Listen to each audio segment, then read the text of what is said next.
That is a great handy notification. We are going to be recording this meeting tonight.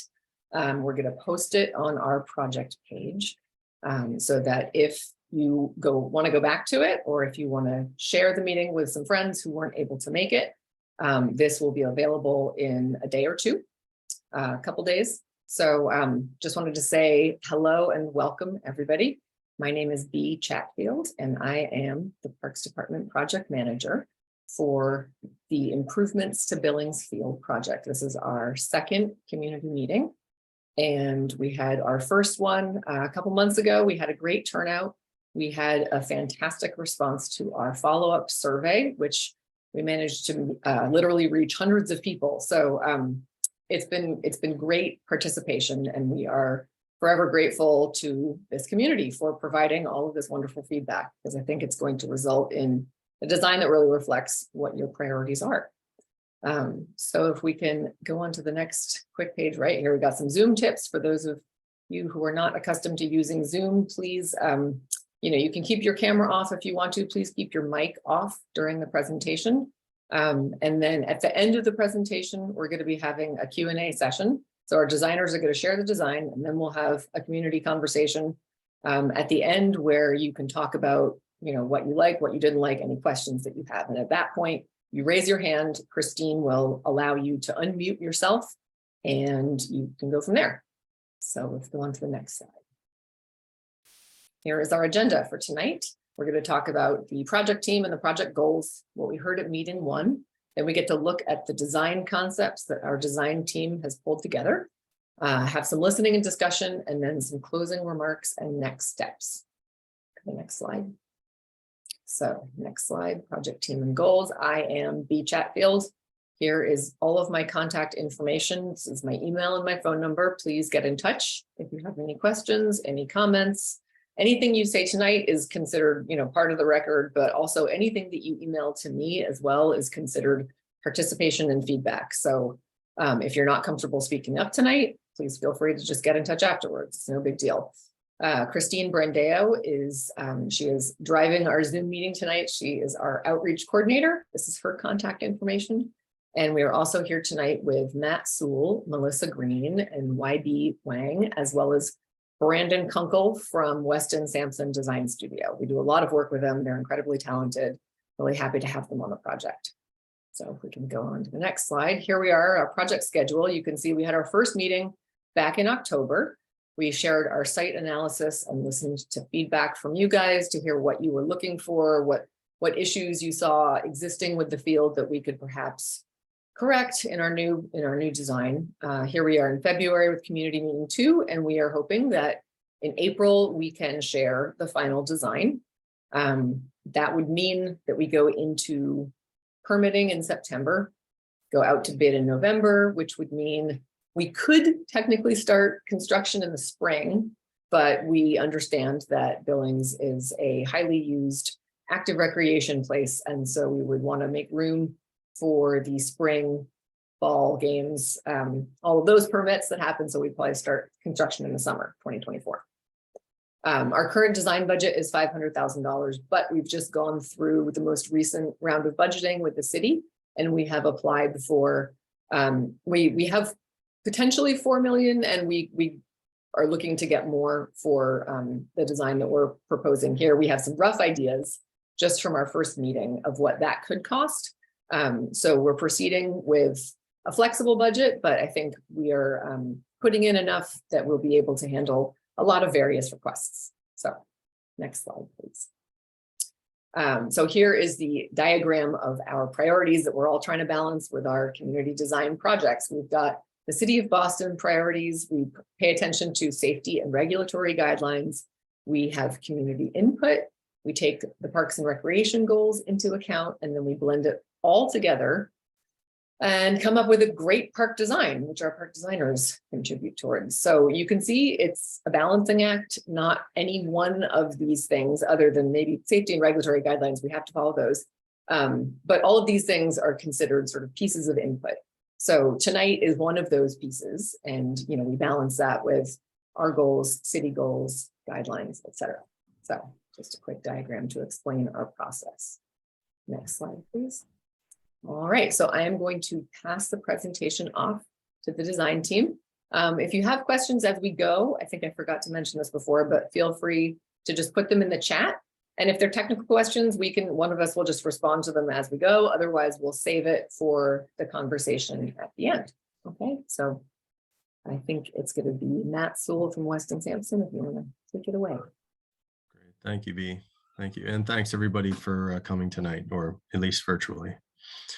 We're going to show 2 slides here from our previous presentation, just to recap the analysis, just recapping the sort of existing state of the field here. So we have the 3 ball fields in the center. One thing to notice is that there's a lot of overlap with those outfields, and so that's something that we're looking at.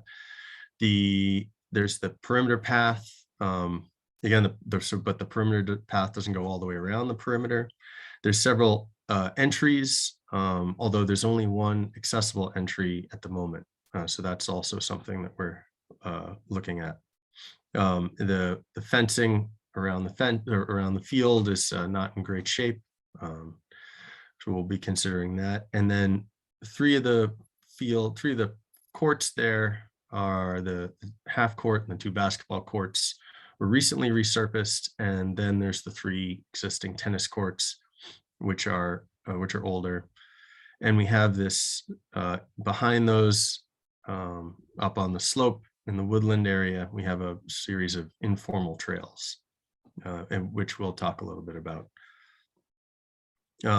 So in general, I mean, the site is very open, and you'll see that's one of the things that people love about it, is that the activities are to the perimeter, and there's the ball fields sort of make up this big open space in the center.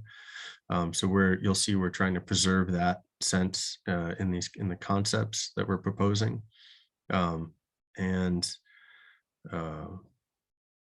I think that's all the comments, that sort of all the existing elements I think that we wanted to address. Yeah, thank you. So we then did a tree health analysis. After the community meeting, there was a lot of expression of interest in the woodland area and whether there was anything we could do there. So we did have an arborist come and survey the whole field and give us assessments for all the tree health. And so what you're seeing here is we're just highlighting the individual trees sort of around the perimeter of the park and their health. We have a separate report for the wooded area. There's several removals that will be needed in that area to clean it up for the health of the woodland and for safety.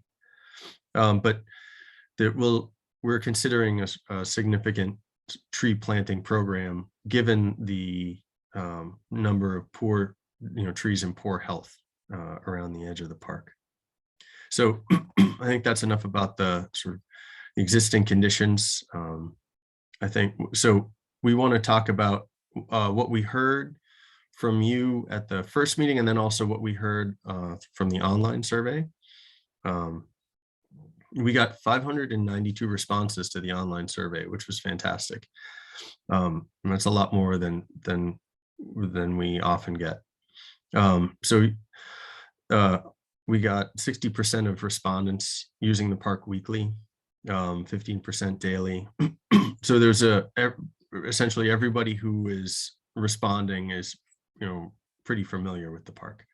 And then what are the current activities or features that are most important to you? So in this slide, that was a series of options that you then ranked. And so out of those rankings, the number one response was play for kids. So kids being essentially, elementary school, teen. And then softball was a close second, followed by baseball, play for toddlers, and then basketball rounded out the top 5 there. And then tennis was a close 6. And then so community gathering space coming in 7 was the first item that was not essentially clearly accommodated in the existing park in terms of, there's no real, formal gathering space in the park as it exists now. So that was one of the first things that we're looking at to include. And then soccer. So we're going to maintain that sort of multi-use field in some configuration. Walking. So we're looked, as I mentioned before, we're looking at closing that loop and creating a real walking loop within the park. And then football, fitness, dog walking, and then quiet retreat. So, you can't make a park that's everything to everybody, but we think we can address most of these comments.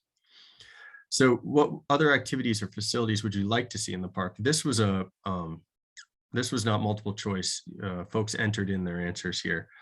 So existing field improvements came in as number 1, and then bathrooms came in as number 2.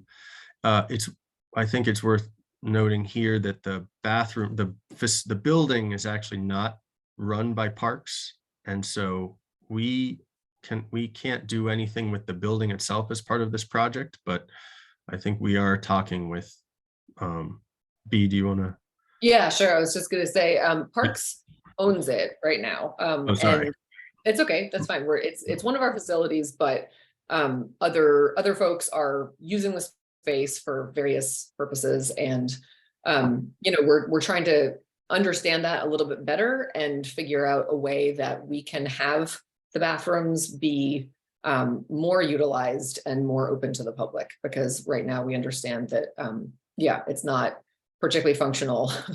People in the park want to use the bathrooms, and maybe sometimes they're open, but most of the time they're not. So we are working on that. I also wanted to talk a little bit, you guys can see we've got street hockey rink listed, walking loop, enclosed dog park, ball fields, picnicking, these wonderful variety of different contributions that people thought up and wrote in. And at our first meeting, the idea of dog use was, it was pretty clearly supported and not supported, right? That was apparent at the beginning. And so I just wanted to say that the Parks Department recognizes that there are very few spaces for your dog to run around within the city of Boston that are, community spaces. Our parks really in the past have not accommodated that.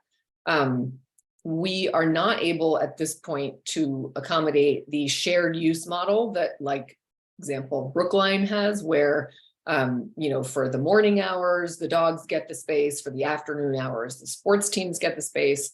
That requires some monitoring and some enforcement that we don't have from a staffing perspective.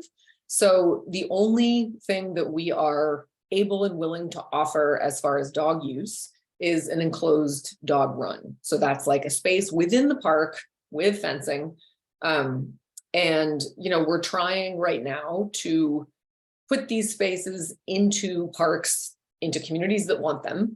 And Billings Field would be an ideal location for the neighborhood of West Roxbury. The idea is that we would be putting in one dog park per neighborhood. I'm working on another project where we have one in JP that's going in, and West Roxbury. If you guys support this idea, we can do it. So one of the designs tonight shows where that might fit in. So I just wanted to say, heads up, this is going to be a topic that we're going to continue to discuss. And so anyway, those are my contributions for the survey responses. I'm going to pass it back to Matt. And it might also be worth noting the question about artificial turf. Thank you. Yes. So there was a lot of support for the use of artificial turf for the survey responses. And as of now, the city of Boston is pretty opposed to the use of synthetic turf. And so, luckily it's not a design element that is really difficult to add in. And if, we get word as this design proceeds that it's something that we can do. We've heard specifically about synthetic turf infields that would extend playing time for softball, whoever's using it, right? If that turns out to be Little League. but at this point, we're going to be proceeding with no synthetic turf. And if that changes, then we can be flexible and we can try and save money in the budget for that kind of alternative. But for now, that's not a direction that we're going to be going in. So thanks for the reminder, Matt. No problem. Yeah, and thanks, B, for covering all that. So you'll see in the concepts, we are since street hockey rink came in third, we are looking to accommodate a street hockey rink, and we're curious to hear everybody's thoughts on that. One version does have an enclosed dog park. Given the space constraints, we're not able to fit additional ball fields or a soccer field, given the amount of overlap that would entail. We are including picnicking areas. Pickleball is an easy one to accommodate by restriping the tennis courts, or adding striping, not restriping, but just adding striping. We're also number 10, there's a splash pad came in 10th. And so we're looking at adding some sort of water element for kids. And you'll see that in the concepts. Excuse me. And then, community gathering space. So creating some more formal gathering areas, and then playground updates finally. And so we're also, we will be looking at updating the playground. And we did want to throw in just some of the comments that we received about why people love Billings, because it was just nice to see that. And we wanted to put that up there for everyone to see. And we feel like these comments were pretty reflective of the general sentiment. Melissa, you can go to the next one. So design considerations. Go ahead. So this is what we're trying to do with the design. And we wanted to list these out for everybody at the start, because not all of these are apparent in the plans. Improve drainage. So that's number one. We heard that loud and clear, that the fields are, get wet too often. You'll see in one version that we're creating space for sort of infiltration, but it's not that, regardless of which scheme we go with, that improved drainage will underlie everything we do there. Improve accessibility throughout the park. That's absolutely something we're working on. The current entrances, repairing the stairs at Bellevue Street, adding the continuous walking loop. General ball field improvements. We're looking at improving the orientation of the fields, and we will cover what that means in a minute, as well as improving some of the amenities.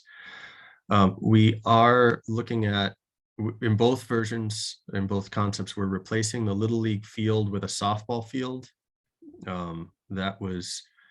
This decision was vetted through discussion with the Little League and softball organizers.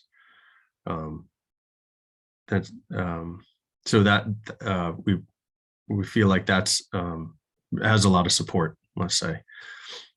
Providing gathering spaces, adding accessible play elements as part of the playground improvements.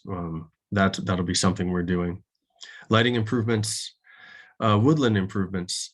Take a minute just to talk about the woodland. So we took a walk through the woodland with B after we had the arborists survey all the trees. So each tree, I don't know if you walk around, you'll see that each tree now has a tag. And so we have an ID tag on every single tree, including in the woodland, where we know we have species and size and health for each of those trees. In the woodland, there's a significant amount of trees that actually need to be removed. We took a walk up there with B to see the state of things, and it's too steep to improve the trails through there. We would be disturbing too many existing tree roots to make it ADA accessible. So what we're proposing would be Well, because the other thing that we noticed was that there's barely any ground cover. It's mostly bare soil in a lot of places. And so we think this is contributing perhaps to the drainage problems on the field, because that water is hitting that slope and then just moving down,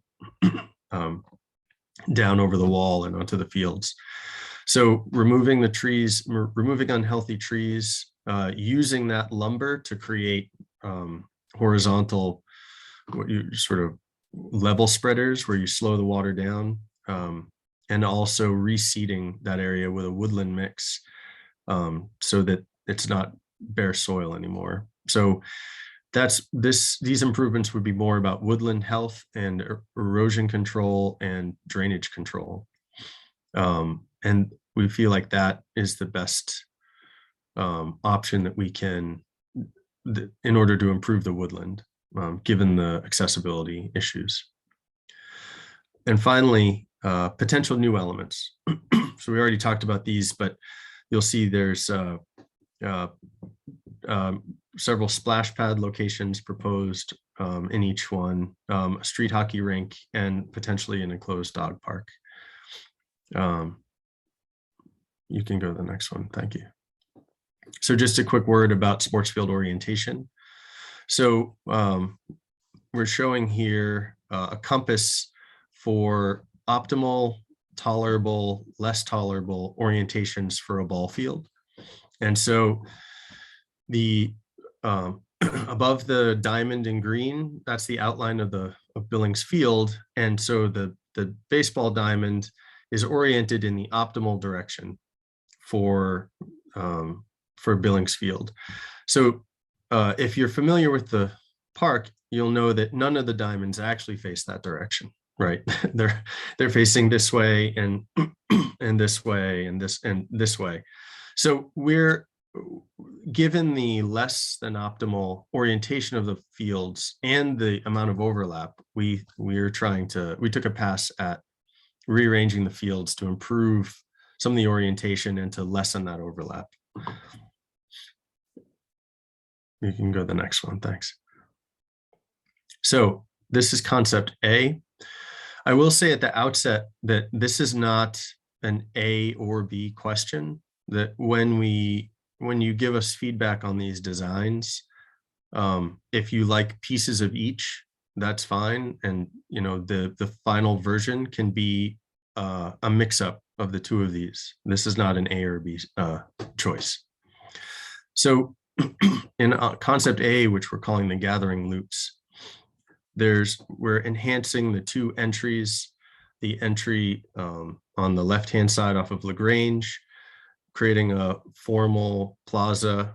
And there's two options there that we're considering. One is a wooded plaza, a wooded sort of paved plaza. And the other could be just an event lawn that could be ringed by trees. And then at the opposite end, coming off of down the stairs from Bellevue and by the YMCA, there's a similar smaller paved entry plaza. So creating more formal entries for the park. And then those are connected by two loops. So we're continuing the walking path around the perimeter, and then we're also creating an interior loop around the ball fields. And so that loop around the ball fields would utilize the existing slope to move through these two terraced seating areas that would be concrete seat walls, sort of going down that soft, gentle slope that would create informal seating areas for those two softball fields. We're also above those, between the terrace seating and the wooded plaza, there's a splash pad proposed. And one reason for that location would be the proximity to the Y, so that the programs there don't have to go all the way across the field to access the playground. There's a summer play facility for them closer to YMCA. Yes, thank you. Street hockey. Um, and then at the opposite, just to stay on the play facilities for a moment, the opposite corner, both options keep the existing playground footprint and expand it somewhat. We're not proposing moving the playground, but we would upgrade some of the equipment and extend it. The splash pad, I can answer that question right now about the splash pad flooding the fields. The splash pad would essentially be a bowl that's sort of enclosed. And there's significant it would be up above the softball fields. And so all of the sort of water from there will be recycled and sort of recirculated within the splash pad. And so all of that water is captured. It's not running off of the splash pad, running downhill. And then we did not hear, in terms of what's in purple, I should have noted. So what's in purple is existing to remain. So we didn't hear from folks that, that the basketball fields or the basketball courts, excuse me, were in the wrong place, or the tennis courts were in the wrong place. So we didn't feel that it was worth the investment in moving them or reorganizing them. So we're leaving the basketball courts and tennis courts in place and resurfacing as necessary. And then finally, the hockey rink, the street hockey rink, would be located where the turnaround currently is located. So it would be at the same elevation as that last tennis court, with the one path behind it at the same level, and then the other path on the slope below it. And so what we're keeping we're keeping this spine of active uses, adding the hockey rink to this spine of active uses, putting a splash pad over by the YMCA, expanding the playground on the other end, and then creating these formal entries at the corners. And then the formal entries, we think, as part of the tree planting scheme, we would introduce more trees at those corners to bring the woodland down into the park more, so that and enhance the feeling of the fields being this large open space with shaded corners. One thing we did notice when we were there in July is that there's not a lot of shade in the field overall, and so we think that's something we want to bring in. So I think we can move on to concept B. So concept B is the working backwards, talking about the tree planting scheme. So here the trees ring the entire perimeter of the fields. And then there, because of the so here we're keeping the Babe Ruth field in its current location, whereas before, actually, if you flip back, Melissa, yeah, I should have spoken about the fields. So we move the Babe Ruth field. Both versions propose demoing, removing the old bleachers that are currently behind the Babe Ruth. They're really sort of have outlived their usefulness, and they take up a lot of room at this point. And if we move the Babe Ruth field and remove the stands, we can reduce the amount of overlap between the ball fields and improve the orientation of the fields. And so you'll see it when we go to the other thing that this allows is for this interior path between the fields and the tennis and basketball courts. If we go to the next slide, you'll see that keeping the Babe Ruth field in place really creates a pinch point along the existing courts, and doesn't really allow for a path to move through there, because that's our clear zone for foul balls. And any path runs into the far ends of the foul line at the end of the outfield as well. So with that said, in this version, to take a step back, we are creating this ring of trees around the edge. We're using the outer perimeter path in this case to string along a series of picnic areas, the street hockey rink, and an enclosed dog run. So the enclosed dog run would be 10,000 square feet, which is what the city would propose, and then so that would be up again in where that turnaround is, or that plateau there. So when we try and fit in the enclosed dog run and the hockey rink, we realize that it's best to reorganize the entry off of LaGrange Street. And so the entry off of LaGrange Street would shift to be between the building and the hockey rink, and that would enter into a small picnic slash gathering space. And then we're stringing a series of picnic spaces and gathering spaces around that loop. In this version, we're including two water elements. So we're including a water play element as part of the expansion of the playground in the lower left. And then we're potentially adding a smaller splash pad in the upper right. Lighting will be part of I see the comment about lights. Lighting will be part of the lighting improvements will come in the next phase when we sort of dig into the design a bit more. At this point, we're assuming that the design and the project will improve the lighting in the park. And we just haven't drawn out what those improvements will be, but we're holding money in the budget for that. One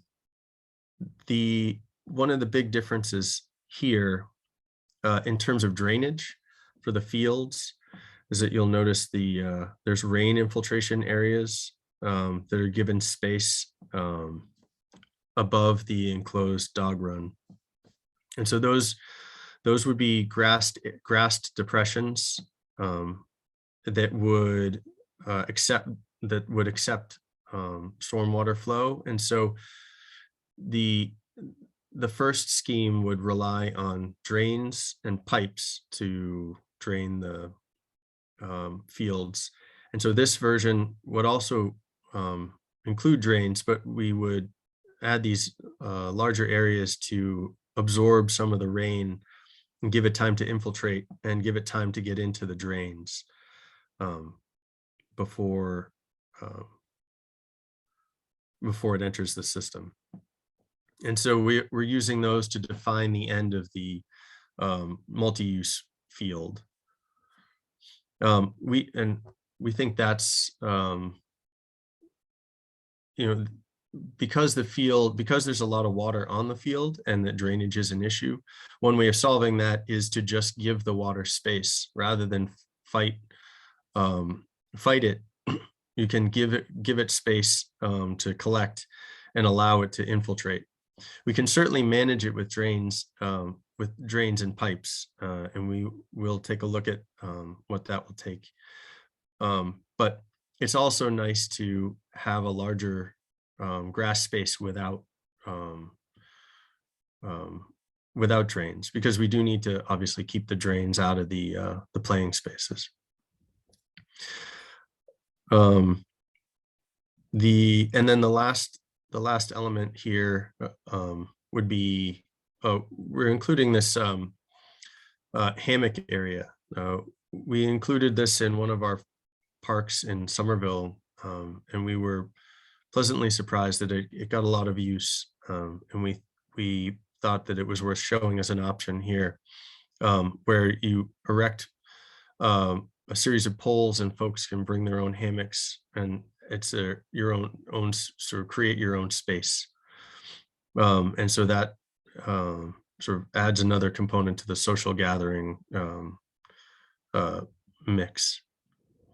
In both versions, we're introducing shade structures that would have picnic tables. In this case, the shade structure is up by the Bellevue stairs. In the other version, it was down adjacent to the playground along the Sturgis side of the park.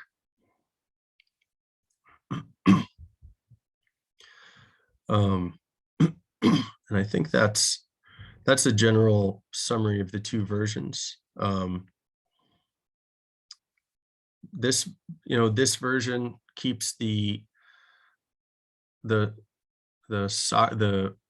Babe Ruth in place, and it scoots the two other fields around to create better orientations. The downside of that is that they take up more space. But it's each of these choices has a pro and a con. And the other version has a bit more overlap, but it allows for that internal loop around the paths. And in both versions, we would be improving the woodland, we would be improving lighting, improving drainage, improving accessibility, and that includes at the playground.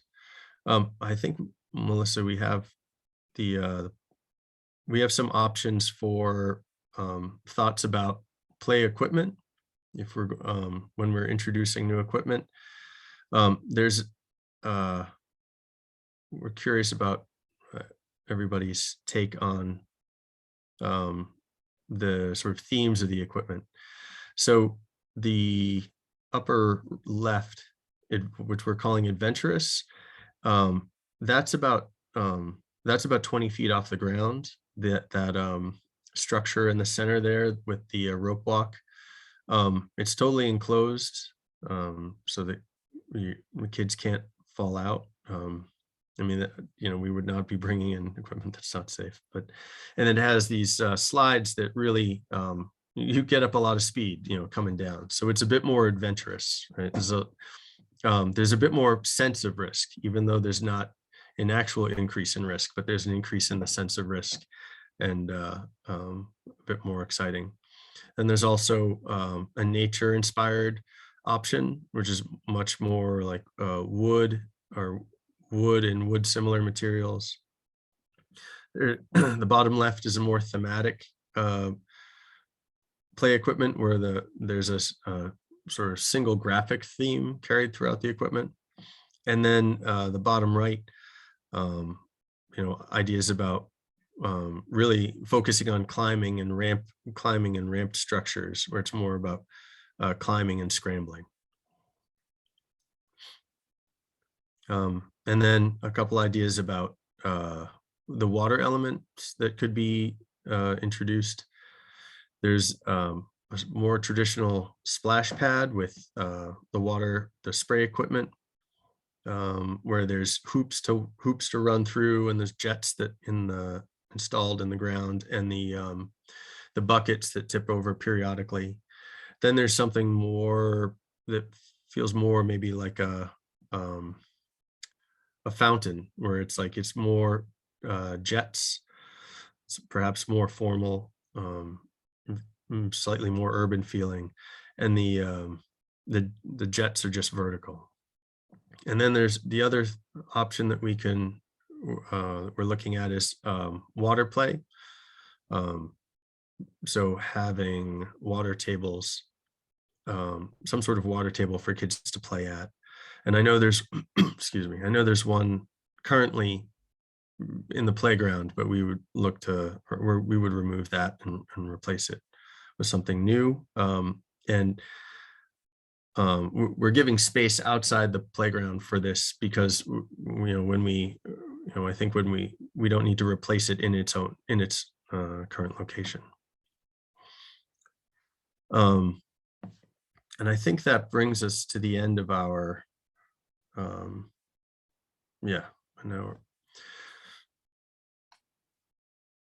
Yeah. So thank you for listening, and thank you for attending. And we're interested to hear what you all think about this. And maybe Matt, if I could offer Yeah. just a few closing comments, and thank you for walking through. And again, folks, it's great to be here tonight. We are truly excited to hear the comments and the feedback. But I guess just keep in mind, these ideas that we presented tonight are no way, shape, or form final. They were really developed to spur conversation. That's the biggest thing that we want to get out of this tonight. Get some reactions to what are the feelings on whether or not it's a more whimsical splash pad, as was shown in one option with hoops and loops and spray features, versus a more perhaps ground-based plaza style fountain that could be a multi-use space when the splash pad's not in operation and you want to have a neighborhood event that's in a hardscape space that could function in that manner. Obviously, the dog park is a big conversation. The fields are a big conversation. And just overall, I think there was a couple of comments about the circulation and the loops, walking past distances. That all has yet to be determined. We're trying to really nail down this evening is sort of the program elements of what people want to see, not necessarily if it works or not from a spatial perspective. That'll be our next task. What we're just really trying to get tonight is, do people really feel that strong about a dog park or a street hockey rink? And sort of the spatial sizes, now we can start to visualize it on paper. Well, maybe that's that hockey rink, when it gets compared to a dog run, maybe it's not worth having both, and which one's the more important one. So I'll leave it at that. We look forward to having the conversations. I know I'm going to probably embarrass Matt here, but he is feeling under the weather. So I'm actually going to ask him, or he's more than obviously welcome to stay. But if he does disappear, please don't be offended. It just means he's not feeling all that great. So, with that, we'll open it up to conversation. Yeah, I wanted to just quickly bring up in the chat, there was a lot of great points that were made. So thank you guys for contributing that. The chat is also saved as part of this meeting. So any comments that you've made are documented. I wanted to note there was a lot of concern about drainage and things flowing from one space into another. We have civil engineers that are going to be working on this project and consulting. And so I don't want you to be concerned about that. I realize that that is an issue right now with the park. Part of this project is to address that. So anything that we install, if there is a playground that's adjacent to a softball field, I think that was one of the concerns, we are going to be providing adequate drainage, sloping it in a way so that one program does not impact another. So anyway, let's open it up to people. If you want to raise your hand, share us your thoughts. Share us your thoughts. Share your thoughts with us. Let's hear some thoughts. Lisa, you can unmute yourself. Thanks. Can you all hear me? Yep. Yes. Yes. So first, I would just like to thank all of you for hosting this tonight. I was fortunate enough to be at the first meeting, and it's clear that you've listened to the community. So I just wanted to say how much I appreciate the opportunity and the continued discussion. Special thanks be to you, and also Matt, thank you for the presentation tonight. It was definitely helpful. Brandon, I'll also just say that sort of level setting context was definitely helpful to be like, it's not like this, and so bye everybody, right? So I really do appreciate your sort of helping us understand where we are in the process. I think that's really helpful. There's a lot of good stuff here, and it's impressive how you were all able to sort of fit in different kinds of things that folks brought to the table. I will just say, and I appreciate the thoughtfulness around particularly the softball fields, of which that's of particular interest to me. one of the things I think I saw somebody from one of the men's leagues talk about size of field at 300. And I'd say even for the older girls, 200 is probably really a little bit more realistic. So I think we just need to look at some of the measurements there and some of the opportunities. A couple of other things that, we talked about the turf and, wherever Boston is leading, fair enough. One of the challenges we've had in the past is really around that field maintenance and getting the dirt and the support. So, B, I know you brought up some of the challenges with staffing appropriately. So it's just one of the things that I'd raise is that we probably want to make sure that there's adequate funding and resources to be able to support the maintenance during the season. I understand the bathroom situation, so I won't even go there per se. And I appreciate the drainage and the light pieces of that too. I just wanted to raise some of those concerns just with that usage. I want to make sure we're not making the fields less usable by the ultimate layouts. Thanks, Lisa. That's super helpful. And I think if you and I want to chat offline about like the dimensions that you think would work, if there are any things that, let's we can try and get closer to what fits and figure out numbers just offline, you and us. Sure, and I appreciate that. And I'll probably point you to people with more expertise in that than me, but I appreciate it. Thank you. Cool. Any other hands going up?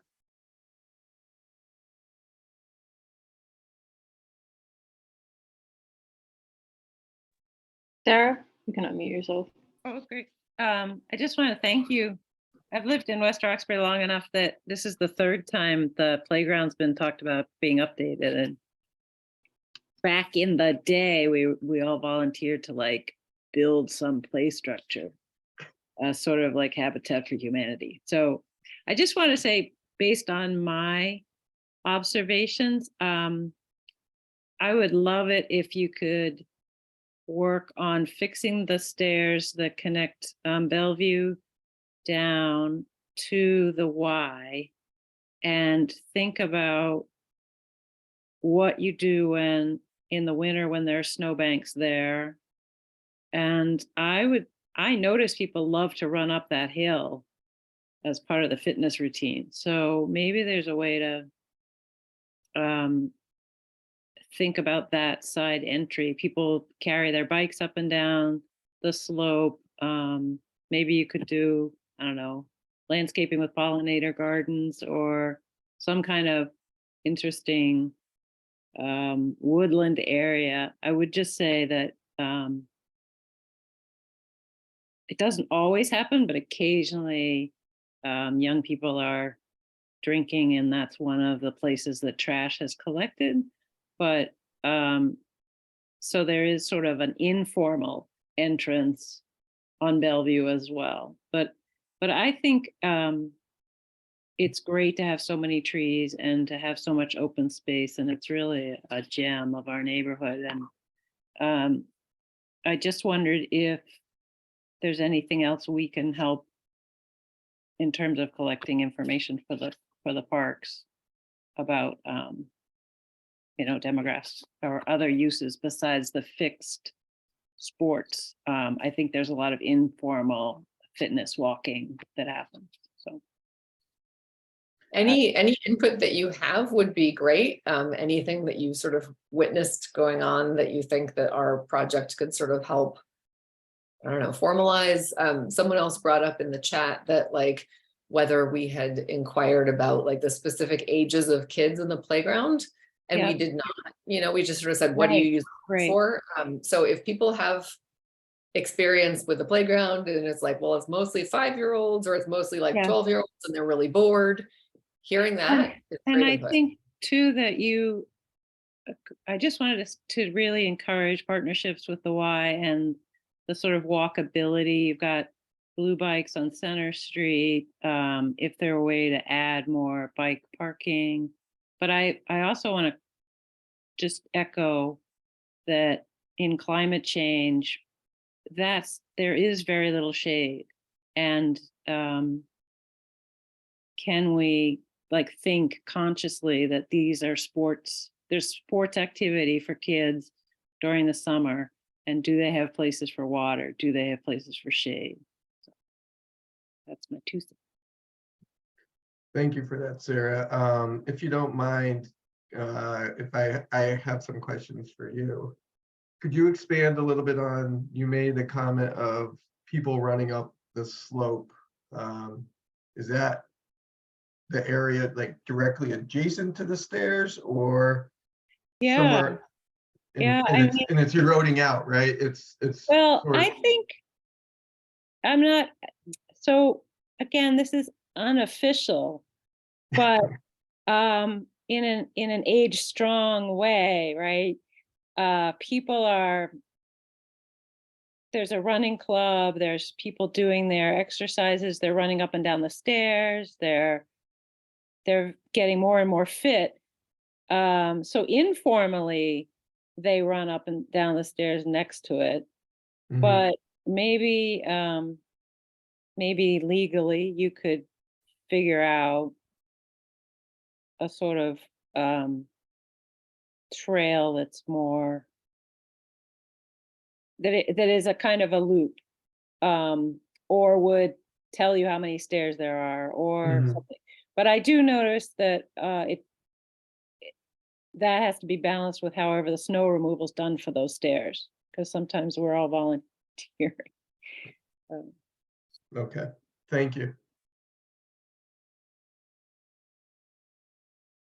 We also have to be aware of our property lines too. I'm not sure exactly where the park's limit is. I know it's like near those stairs. So if it is the Wise property, we wouldn't legally be able to use our funds to do anything, even if they were friendly about it. And we are working with the Y. I've had a couple of conversations with them to sort of see, you know, how our park can kind of help their program. So that's a great point. So shade structures are being brought up as well, and the use of shade, just looking at the chat. So we're definitely going to be one of my experiences in our parks as a user. I have a daughter who's 7, and there's a shade structure by a playground over at Parkman that is heavily used. So, you know, I think that would be a really great idea to bring here. Like, not only is it shade where you can use outside, but it's also a nice place to have like outdoor birthday parties. So that's definitely something that we could look at. Got Dennis Roach raising his hand. Hi, Dennis. Dennis, you can unmute yourself. Yeah, I'm doing it now. How you doing? I'm Dennis Roach. I'm on the board of the Parkway Little League. So I don't want to go into the same detail that Lisa went into, but the dimensions of softball and baseball probably need to be looked at. But I do thank all you guys, because you guys did a great job bringing a lot of the context of the last meeting and bringing into 2 kind of design starts. One of the questions I did have, though, is the soccer field and where the advocacy for the soccer field is coming from, and if that's just a multi-purpose field, if that's a soccer field. I know we have 20 plus soccer fields in our neighborhood up at Millennium Park, and I do see an issue there with girls softball that plays, their season is basically spring, summer, and fall, and some kind of, you know, something combating there when there's 20 plus soccer fields up there. And I do want to reiterate the advocacy. I know a lot of the hockey people online today, but there is definitely still strong interest in the neighborhood for street hockey. Thanks, Dennis. I'm not sure, there was no specific group, correct me if I'm wrong, Weston Sampson, but there was no specific group that said we are interested in, you know, the soccer situation here. I think it was just, it showed up in the survey, and I think we can stripe it and we can permit it, but it's also just green space. You know, it's one of those things where, like, if there isn't any interest, people can show up with cones and just use it as a soccer field, assuming no one else has permitted it for baseball or for softball. So I think we're sort of showing that there's the possibility of striping it if there's interest in that. And I guess if there's interest in not having that, that's good to hear. And I'm curious if there are supporters out there of soccer who would like it to be striped, just put it in the chat if you are. Or if you just be interested in having open, flexible green space where you can bring a couple cones and play soccer when you feel like it. Melissa, I'm gonna ask my colleague, Melissa, could you just to sort of refresh my own memory, flip back to the sort of top 15 feedback amenities that were in the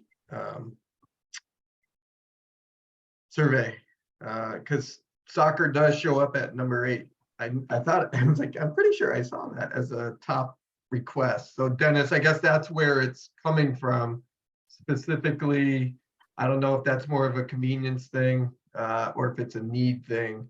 We would love to learn more about that, but there's definitely enough responses within the 592 that it ticked up towards the top 10, showing that an additional soccer field or soccer field would be nice.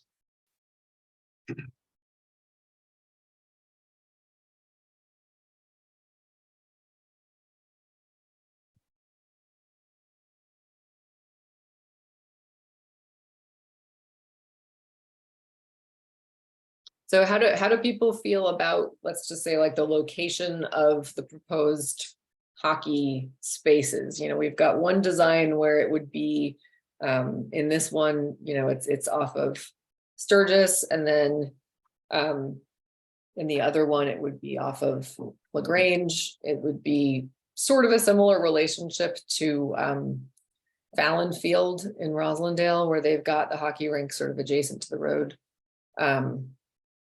Walworth, I think, or what is that? Anyway, so I don't know if there are any thoughts about that.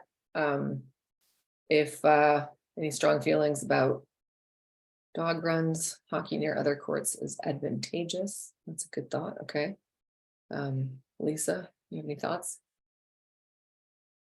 Sure, I hope you don't mind. I was just gonna say, it feels like looks like from this, it's going to be a challenge to continue to accommodate the playable sizes of the softball and baseball fields and include both hockey and a dog run. We're trying to squeeze an awful lot into the park, and I totally see there's a lot of different use cases and there's a lot of goodness here, but it just seems like it's going to be extremely challenging to meet all of those needs in this one park.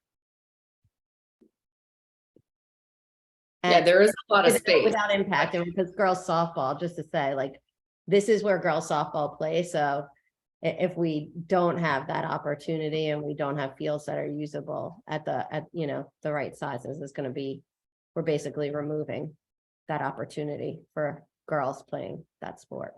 Right. Now we understand that we wouldn't want to, by renovating it, ruin it. So that's not the goal, and it's a good point to bring up. But I appreciate the challenges you all are trying to get through with looking at all that.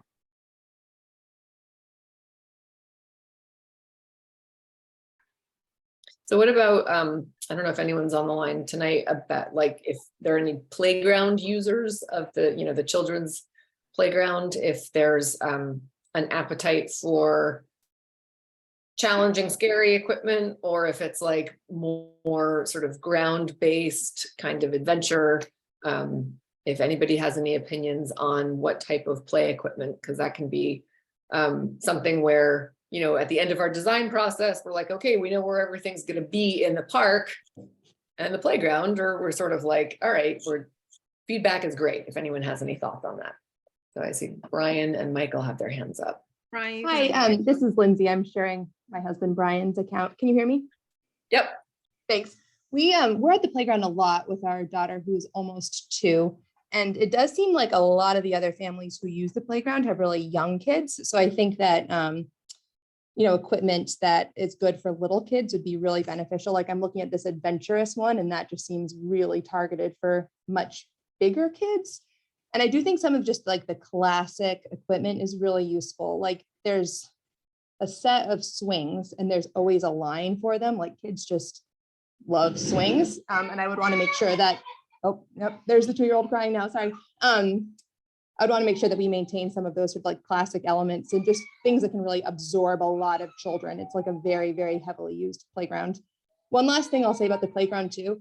I think having a splash pad in addition to the playground would be really awesome, but I would prefer the design where the splash pad is sort of like separate from the playground.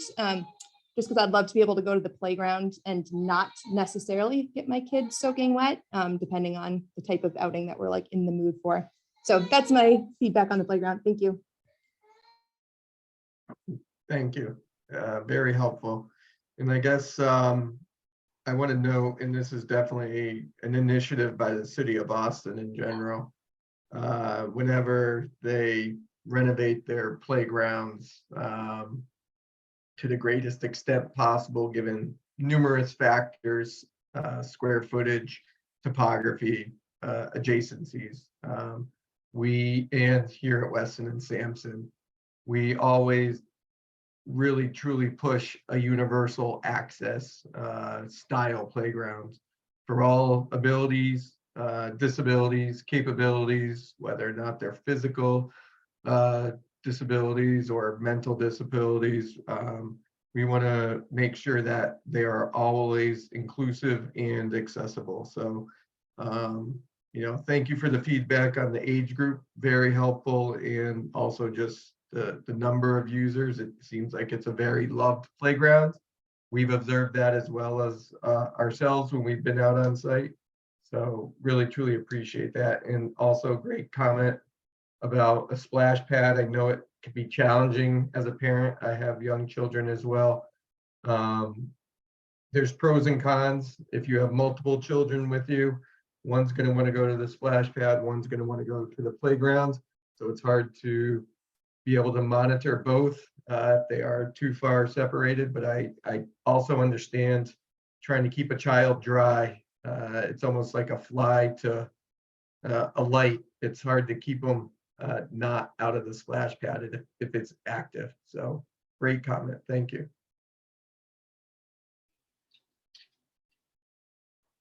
Regina?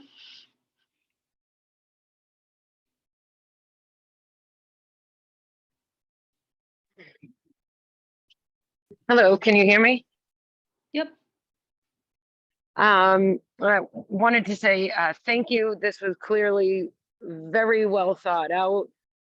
So you guys took a lot of time, heard what we had to say from the feedback, and tried to incorporate it all in here. And yeah, I come representing 2 groups today, the Parkway Girls Softball and the YMCA. And I definitely want to stress the importance of getting the girls softball fields correct, because this is the largest girls softball recreational instructional league in the state of Massachusetts. So I think it's really important that we continue to celebrate our success and give the girls some quality fields.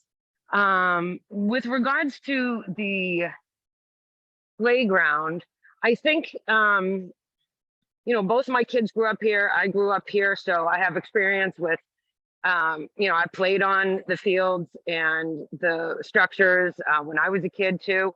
The ones that we have now seem to be working really well because we have a variety of kids from babies all the way up to 12 years old. And you bring your kids to watch the softball game or to play the softball game, and the younger siblings are at the park playing. So it's a real nice combination to have.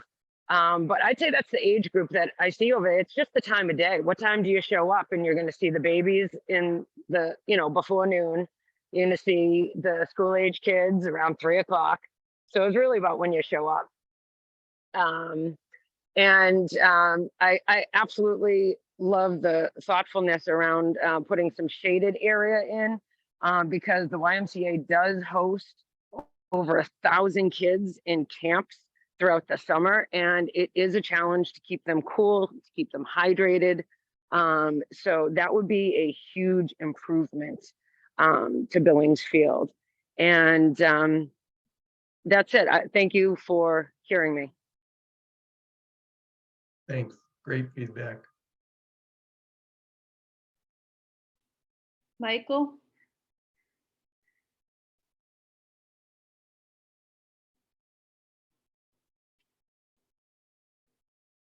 You should be able to unmute yourself.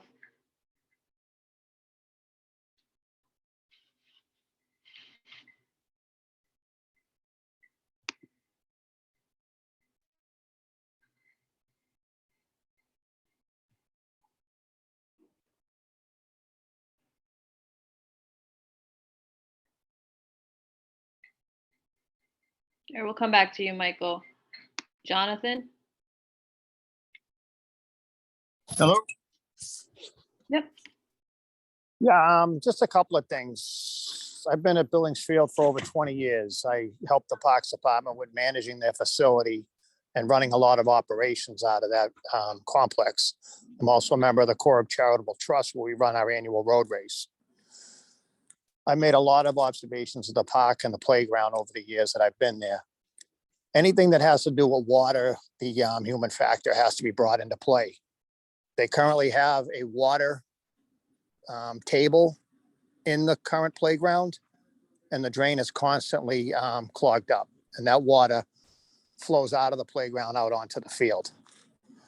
During torrential rainstorms, we actually get a standing puddle in between the current Little League field and the softball field. So those are items that would be of great concern to me, and how would they be addressed? Great points. Totally appreciate the comment regarding operations. That is definitely something we don't take lightly on behalf of parks. We don't want to create something, design something, construct something that ultimately cannot be maintained at a high level for you folks. You were the ones that are going to have to embrace the new park at the end. You're the users, and we want to make sure you guys are extremely happy with the result. That being said, I can speak specifically to some of the drainage initiatives we think we'll be deploying within the fields area. We don't know yet because we're still gathering the data, but there's definitely some engineered methods that we can most likely will be employing, such as providing an under drain system underneath the fields, improving the infiltration capacity of the soils so that they're more porous, they accept more water. They would go into an under drain system. We've done layers of drainage stone below the playing field. Anything, we've gotten certain fields designed to accept up to 6 inches an hour, which is pretty good for a grass field. Typically, you don't actually want to accept that amount of water, or because your fields will dry out. But that being said, there are several techniques, several improvements that can be made that we plan on including that will increase the ability to have those fields more playable after a storm event. So there is not standing water. That sounds good. I watched them do the last design, and the company that did it, that they put an underground drain, and then that doesn't seem to be working at all. I spoke to the, I'm forgetting his name and I feel bad. We had a nice conversation. The guy who maintains it for parks, he's been there for a long time. Really nice guy. And he said that there's a lot of kids love the water table. And so they love to interact with it in many ways. And one of those ways is dumping the mulch from the sort of pine tree area into the water table, which I think blocks the drain. So interaction with water is great. And maybe we could put it in a place that is a little bit less tempting and maybe less mulch attracting. I'm not sure. But that's definitely, we're aware that that is an issue. I also just wanted to bring up in the chat here, there are a lot of people who are supporting the idea of maintaining the current play equipment or like much of it. So that's really cool. I love to hear that. My daughter's played there quite a bit, and like there's certain pieces that she loves. So I'm, like if you guys are interested in keeping them, there are certainly ones. I think we would probably go through and just do a quick check to make sure that like everything has working parts and it's up to current code. Sometimes codes change. But we could definitely put in like a strong effort for maintaining all the ones that we can. So that's great feedback. I wasn't expecting that, and that's great to hear. And try I think Michael again. Yeah, there we go. I was like, someone was saying they had problems. Okay. Michael, try to unmute yourself.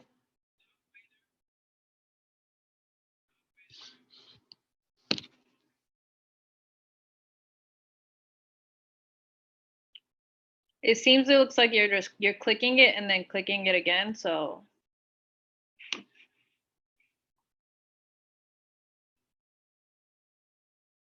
just hit it once.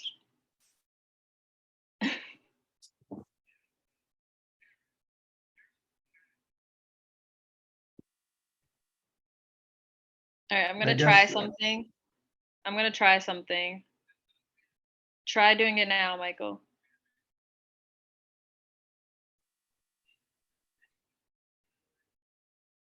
You should be able to now. No?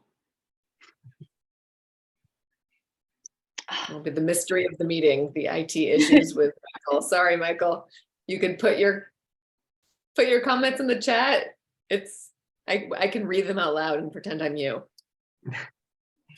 I guess maybe while he's typing in the chat, I understand this is a lot to sort of throw at you all tonight, and we're all staring at a small computer screen, squinting our eyes. I guess what I might recommend, take the time to go back onto the website, download our presentation this evening. Think about it. I often will attend a meeting, and then 2 days later I'll be like, oh man, I should have commented or said something on that. I think B mentioned at the beginning, she's more than willing to connect with you all related to conversations. So if you come up with a comment in the next couple of days, don't feel like you've lost your opportunity. There's plenty of opportunity to still be heard. We want to make sure that we get as much input and feedback over the next month or so, because and I think we talked about the schedule a little bit, but we'll be back in front of you folks again in April with what we hope to be sort of a distilled down version of a preferred plan. It might not be perfect, but we hope we're getting close based on tonight's meeting, based on conversations that we'll all have over the next couple of weeks, as well as any feedback that B provides to us via feedback she gets from you folks. Yeah, we'll sort of keep the lines open, and at a certain point we sort of say, all right, communication's kind of dwindling, and so we'll put pen to paper and try and pull together a final plan. I do know that, like, I've heard from some constituents in other neighborhoods when we're talking about dog parks that sometimes people are uncomfortable expressing either support or opposition because they feel like, I don't want my neighbors to know that I'm terrified of dogs and I don't like them and I don't want a dog park, or like, I don't want my softball friends to know that I love dogs and I want a dog park, or whatever it may be. So if you have, concerns and you just want to email me offline, just get in touch outside of the meeting. I think that's great. And, we can, our final design will reflect all of this feedback. So, tonight's meeting, the chat, any emails that I get, any phone calls that I get, etc. Robert Brockman asks, will there be another survey? We have not pulled together another survey, and I think that's one of those things where if you guys think that it's a good idea, we got a lot of feedback on the first survey, and so we sort of took that as our sort of main direction. Do you guys think that it's a good idea to create a second survey for this group, for this group of designs, or sort of go with the feedback that we hear from this meeting in the next couple weeks? Any emails? I don't know if you want to put in the chat what you think we should do, because surveys are sometimes good, but they also sometimes they could be a little too reductive. You can find out, oh, we should have asked that question, you know, like they're not like magic bullets necessarily. So, all right, people are saying we can email you, you know, if we're starting to get the sense that we need more feedback before finalizing the design, we can perhaps issue another survey, or I can send out an e-blast and ask you guys your thoughts. But this is all good to hear. Many We have one more non-residents. person's hand raised. Lawrence? Oh, hi, yeah, there were a lot of comments about Millennium Park and how it was closed for so long. And my understanding was that was because there were, you know, supply chain issues and they couldn't get equipment and blah, blah, blah. Is it possible to, given that people don't want to have a long time without the playground, is it possible to not tear down the old one until you have the stuff for the new one, so that you sort of eliminate the possibility of that delay? That's a good question. Usually if you have phasing requirements for the contractor, it can tend to boost the price. So we tend not to do that. There definitely were supply chain issues. I sit next to the manager, the project manager for that park, and that was a huge headache. That was a real pain for her, and obviously for the park users. She heard a lot about it. So, you know, I would have a hard time saying honestly that, like, yeah, no problem, we can put that over, you know, because then the question is, they get the play equipment and where is it stored while you're prepping the playground? It's really hard to do. So my honest answer is that it's unlikely we would be able to do that, but supply chain issues have loosened up a lot. We're not seeing the delays and the shipping problems, like ports are no longer frozen the way they were last year. So we're pretty confident that it would be a smoother process. I shouldn't have just said that because that's going to bite me, but you know. Robert Brockelman. Robert? Hi, everyone. I just wanted to say thank you very much for putting this together. I think it's absolutely great. All the conversations that we're having. I just wanted to also chime in just to say, I haven't heard that many people for the dog run, dog park. So I just wanted to chime in for my 2 cents about how much I think that the ideas are great. We should have all of these fields for all of the youth, the girls, the men's softball, everybody. The hockey rink specifically is a great idea. And I am in big favor of the dog run, dog park, between Hines and Billings, having 5 baseball fields between them, and Millennium Park supporting a lot of soccer. I think the 2 things that we really are missing right now is the hockey rink and the dog run for the community. There is just so many people I know that aren't here right now that would speak to the dog park in favor of, and hopefully some of them that are here will reach out and say the same. But again, thank you guys very much. All the feedback and everything is really good to hear the community involved, and I appreciate it. Thanks, Robert.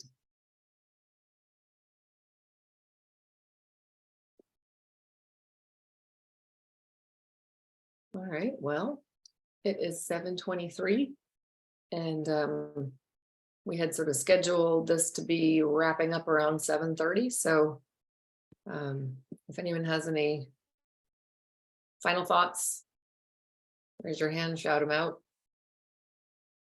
There we go, Brian. Hi there, Brian this time. I wanted to present an alternative view on the dog run situation. Like, my family has a dog. We use the park every day for our dog to run around. And obviously when there's a softball game or something, we are respectful and we're not running our dog through the game.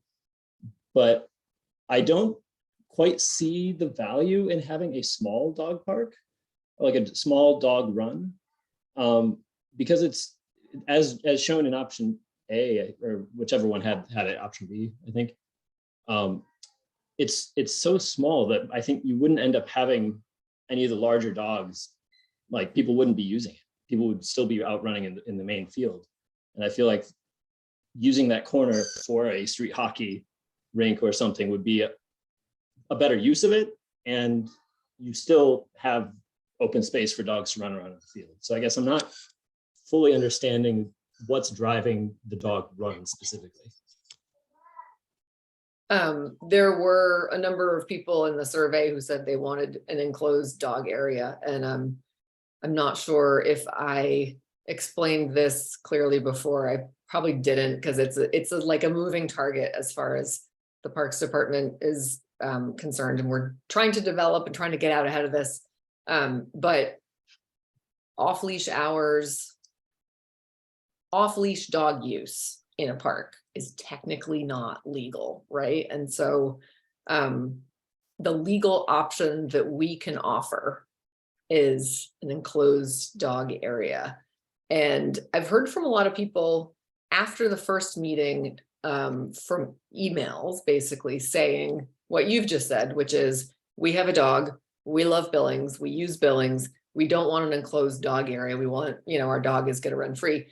And interestingly, at Fallon Field, I don't know, 5-8 years ago, something like that, there was a dog run that was sort of being proposed, and the dog owners were like, we're not going to use it. We don't actually want that. Like, we're going to be using the field next to.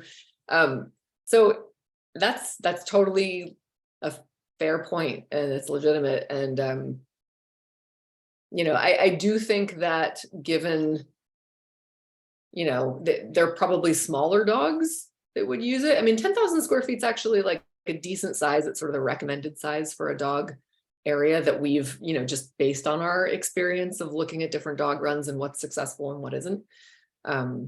So anyway, we wanted to show it in the design to show that, like, spatially we could accommodate it. But if it's not something that's very supported and people would prefer to use the park in other ways with their dogs, and we're aware that that happens, and it shouldn't happen, but we acknowledge life isn't always as you want it, that can happen too. So I think Regina has her hand up. Hi, thank you. I agree that the majority of the dog walkers will probably just let the dogs run free the way they do, if that's what they do. But it would be nice to have poop bags. So one thing I put in the chat was that, and I agreed with Brian, who said having the hockey rink and having the dog park could all, it would be nice to include this for everybody. But I think what really needs to happen is identifying the size of the fields to assess the space surrounding it after.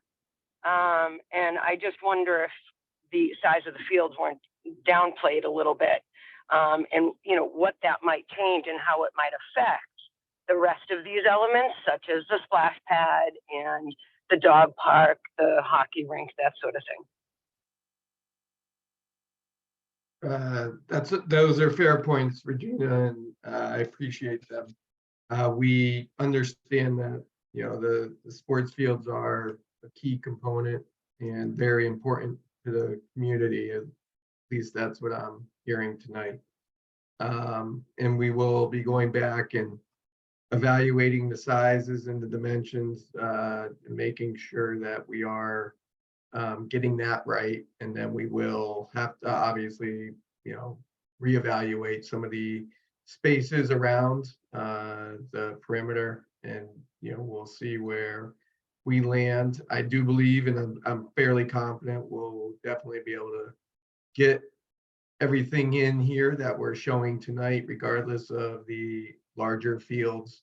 And so I don't give up hope quite yet. We'll get there for you folks. I guess I do want to add, and you guys have been very great. I've been part of some pretty contentious neighborhood meetings. People are passionate. We totally understand that and we appreciate that. You know, I guess if we can all understand at the end of this, we may have to give up a little bit of something to get the best park. We might not all get everything that we want. I think we can all agree on that. That's whether or not it's a financial barrier or a space barrier or a need or want barrier. But we do, I will say, you know, I've worked with Boston Parks many years now.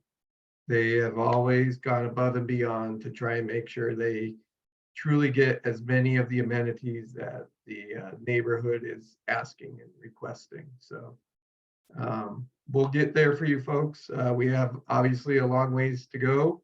We understand that. It was really just about getting the conversation started tonight. And it's been great for me. I appreciate that.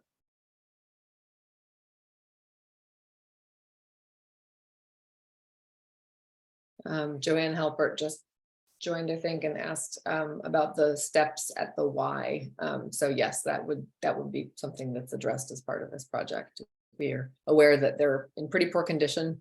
Someone else also asked me previously if they could be renovated with bikes in mind, sort of perhaps like a route up the middle that could you like, we're looking at those types of options.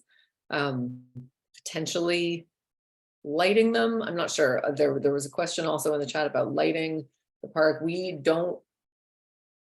Our rule of thumb is not to light our parks at night because we're not trying to encourage people hanging out in the parks at night. Like they're technically closed from dusk to dawn.